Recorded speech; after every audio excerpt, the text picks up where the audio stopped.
So today I'm going to fit ambient lighting to my car. I have already fitted ambient lighting to my car, which I've shown in previous videos, but today I'm going to fit an RGB system that works with Bluetooth. So I already have the dash fitted and I have the driver's door done. So today I'm going to do the rest of the car. I'm going to do the passenger side in the front and the two rear doors, and that includes lighting for the door bin, for the grab handle over here, the door handle, and then ambient lighting going all along the leather piece over here on the trim. So each door is going to have 3 elements of light to it, and you can change the color to whatever you want. So I'll show you a little bit more about that in a minute. In a previous video I showed you guys I didn't show you how I took the center console out, but I had all of this out and I showed you guys how I actually hooked my main wire up to the car. So I used a wire that feeds this plug over here with light, and because these buttons light up at night, so I found out which was the live wire feeding light to these plugs, and I just ground my black wire to a bolt underneath this console. So what I did is this unit actually comes with 5 units, 5 little black boxes, and the main box goes in here and connects to your main wiring loom, if you can call it that you've created. And what I've done is I've actually run an RGB light bar over here, and I've actually glued it down. So every time I remove this section here of the dash, my lights are going to stay in place and they're not going to fall out, because I had that ear lighting before and it was just stuck in there with a trim tool, and every time I took this thing off, the light would actually fall out. And I've done the driver's side door already, and you can see there's a thin little strip that's running all the way in there, and I've got a tiny little light in the door handle there, and then I've got one in the door bin over there. Now to this main one over here, you also hook up your wire that leads to the 4 lights that supply your footwells. So I have a tiny light in there, and I've got a tiny light underneath here.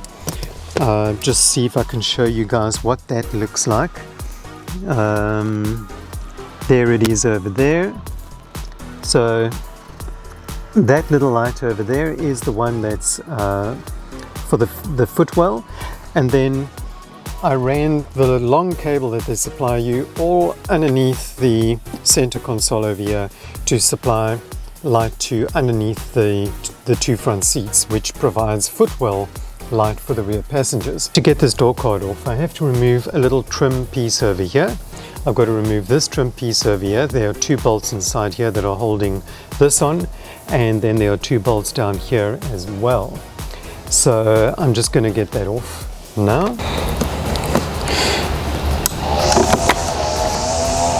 So I've got this thing unplugged.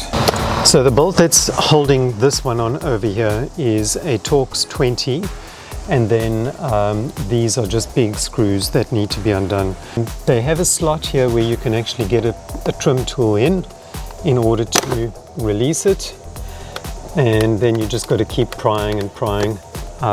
It's held on by clips, so you just got to be careful not to break the clips. Once you've got it loose, you can actually get your fingers in there and just pry it loose.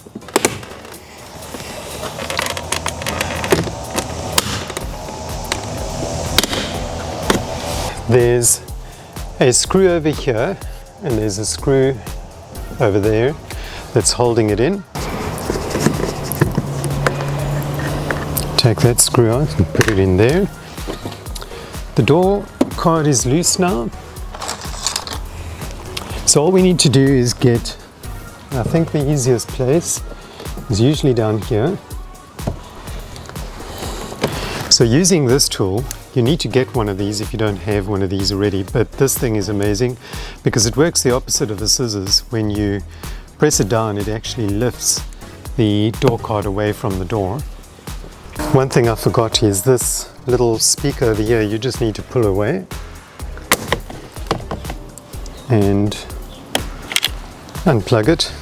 So it has two little things that hold it in, so you just pull it out and unplug it, and the door card is free. Sorry, I have to record without my mic because my mic system has died. But this is the box that the lights come in, and I'm just going to open it up, show you guys what everything looks like. They give you some tape, they give you a pamphlet, so this is what it can do,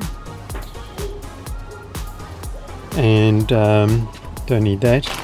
And here are the receiver boxes. So this is what they look like. That's the feeder wire that comes from your live connection that you're going to connect to it, and then each one of them have 4 connectors, so you can plug up to 4 lights on one door into one of these sub-controllers. And there it actually tells you sub-controller. On the main controller you also have 4 outlets that you can lead around anywhere inside here, and you can buy additional lights to fit. And here are your extension wires for each light, and this is the one that fits on inside the door bin, and then this one is the little one that fits inside the grab handle, the door handle, sorry. And then I've already shown you the ones that go underneath the seats and the footwells. And then this is the actual RGB wire. Now you can actually cut these at any point you like. It doesn't matter, because this one was very, very long and I cut it to size and it still works fine. And you can actually cut it anywhere you want to. You're not going to have a break in light and only a portion lighting up like you do with LED lights. Now they do supply you tape, little pieces of tape, and you can see there I've already stuck the double-sided tape onto this one, and I've already stuck the double-sided tape onto that one. So when you're ready to stick it down inside your door card, you can then just pull the cover piece on this side of the double-sided tape off and stick it down. There's a little hole down here that I can actually get the wire through that leads to the other side of the door card, and that is where I'm going to get my ear light to come out. So I'm going to go from behind and put this part of the ear light, because you're not going to get a plug through there. So it's easier to go from the back and get the ear light through, and then you can draw it through and around. And just make sure that when you do it, you face the light, that it's facing this way and not the other way around, because once you get it through here, it's not going to be easy to turn it around. But I just want to show you what the back looks like. I've got it going through a portion under there where the armrest actually meets the door card. I could see light underneath there, and that to me was the sensible place to pull it through. And I'll just show you if I can. So it's coming through just underneath here, over there. So all I'm going to do now is line it up, and let's try and get all of it through.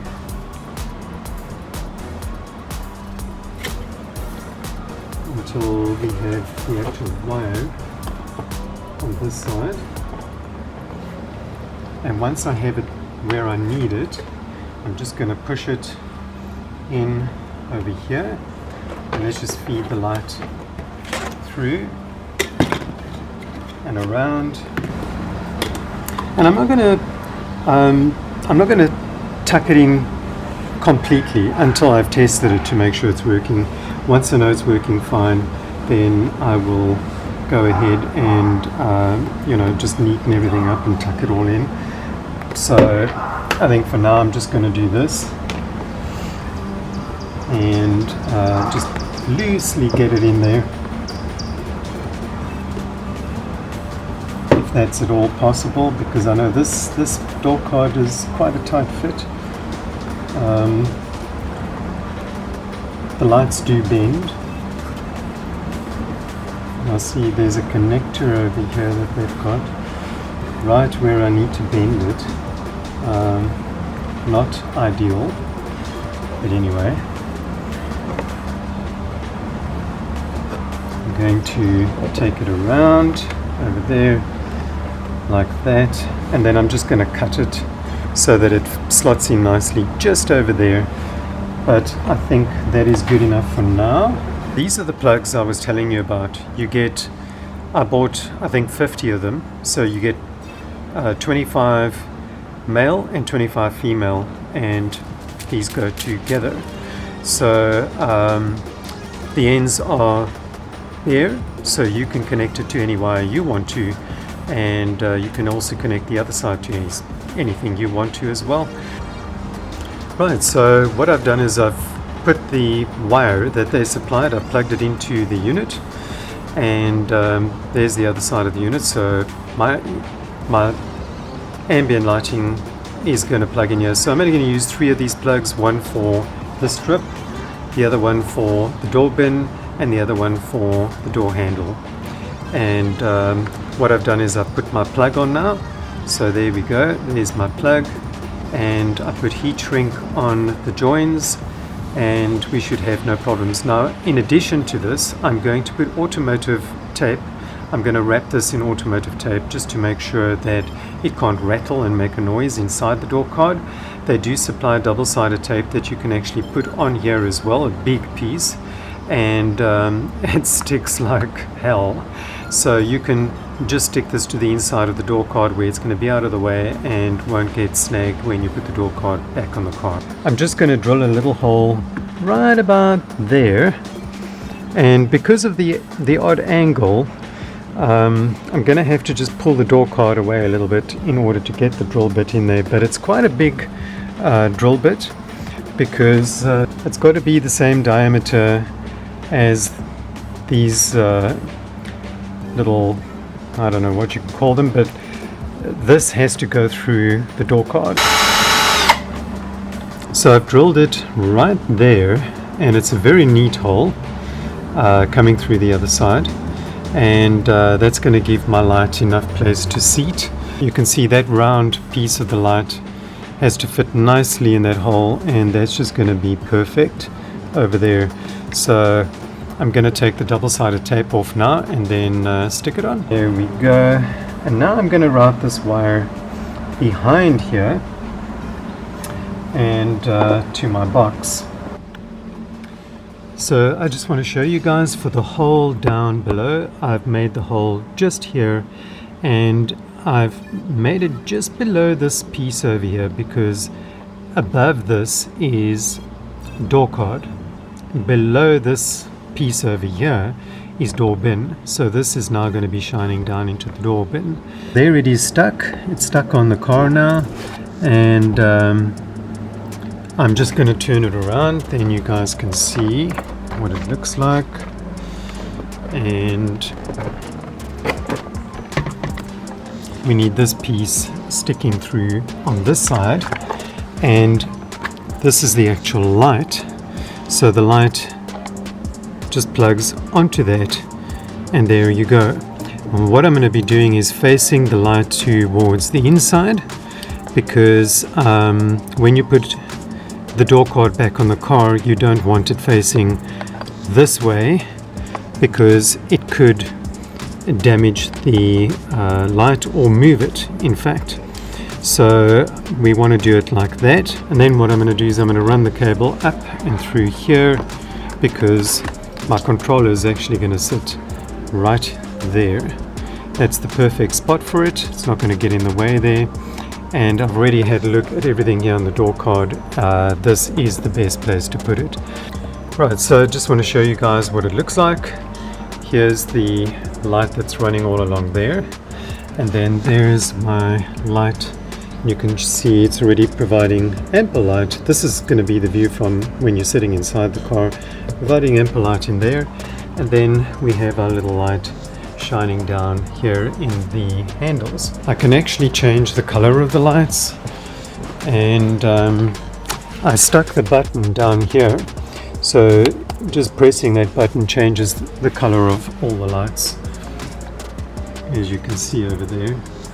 And if I press it again, I can change it to green. These lights stay blue, by the way, but you can see my footwell lights.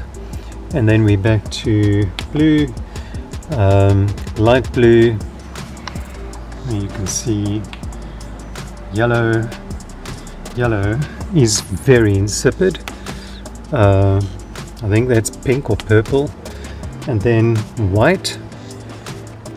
While I was doing the rear door, in taking the door card off, you know, on the driver's door you got to take that little speaker off. Well, on the rear door you have to pop this speaker off as well. Now it just pops in with some plugs. It slots in like that and pops out. So what you do is just stick a trim tool in on this side and pop it out, and you can slot it out. So I'm finally done and I'm very happy with the results. I'm going to show you what it looks like in a second. I just want to say that if you're going to be doing this, put at least 2 days aside to do it, because it's taken me a whole day just to do the doors, and it took me a whole morning to do the center console and the footwell lights. So that's just something to keep in mind.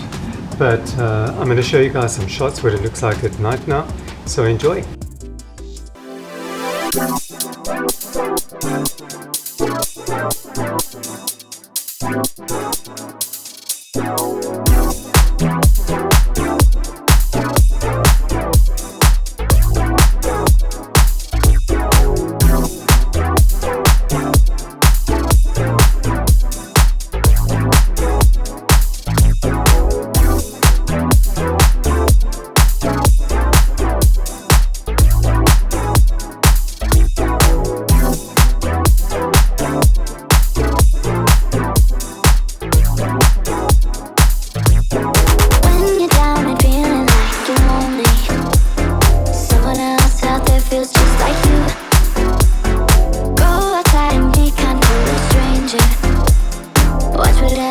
Every time you